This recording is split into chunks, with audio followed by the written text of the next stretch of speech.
ইনি হচ্ছেন হযরত জুহাইর বিন কায়েস বিন আওয়াম রাদিয়াল্লাহু তাআলা আনহু। ইনার ওফাত হয়েছে ৭৪ হিজরি ৬৯১ খ্রিস্টাব্দে।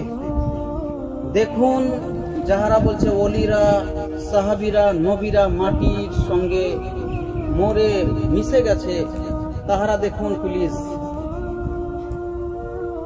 আজ না হলেও ১৫০০-১৬০০ বছর হয়ে গেল, তবুও সাহাবায়ে কেরামের जिस्म मुबारक सुबहानअल्लाह सुबहानअल्लाह वक़्त मोहम्मद के गुलामों का कफन मैला नहीं होता, मोहम्मद के गुलामों का कफन मैला नहीं होता।